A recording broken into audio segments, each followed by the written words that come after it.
Amerika Serikat disebut memberi sinyal serius terkait kemungkinan aksi militer terhadap Iran dalam waktu dekat. Sejumlah pejabat militer senior AS dilaporkan pada 30 Januari telah memberitahu sekutu utama Washington di Timur Tengah bahwa Presiden Donald Trump berpotensi mengotorisasi serangan terhadap Iran pada hari Minggu. Informasi tersebut diungkap oleh beberapa sumber yang dikutip Dropside News. Para pejabat menyampaikan bahwa operasi militer bisa dimulai segera setelah hari Minggu apabila Washington memutuskan melanjutkan rencana tersebut. Seorang mantan pejabat intelijen senior AS yang disebut masih memiliki hubungan informal dengan pemerintahan Trump menyebut rencana operasi tidak hanya menargetkan program nuklir dan rudal Iran. Ia menyatakan bahwa perencanaan militer juga diarahkan pada sasaran militer lain serta struktur kepemimpinan Iran. Target yang disebut disasar antara lain fasilitas nuklir, rudal balistik, dan sejumlah lokasi militer strategis. Korps Garda Revolusi Iran juga disebut menjadi fokus utama dalam rencana tersebut. Disebutkan Perdana Menteri Israel Benyamin Netanyahu disebut mendorong skenario tersebut. Bahkan dua pejabat intelijen Arab secara terpisah juga menyampaikan kepada Dropside News bahwa mereka menerima indikasi serangan AS bisa terjadi dalam waktu dekat. Di sisi lain, negara-negara kawasan disebut meningkatkan upaya diplomatik guna mencegah pecahnya perang besar. Di sisi lain, Menteri Luar Negeri Iran dilaporkan menggelar pembicaraan dengan pejabat Turki pada Jumat 30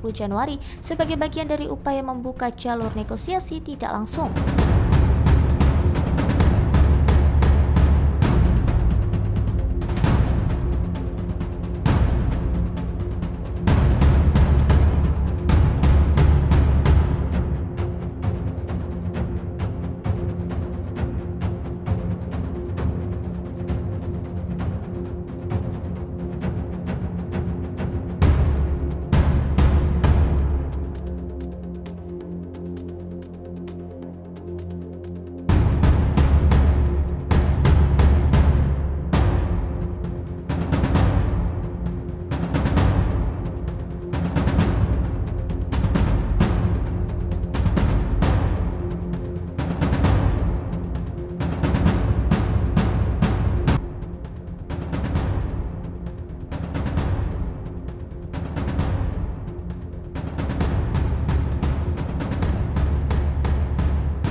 Download Tribun X sekarang, menghadirkan lokal menjadi Indonesia.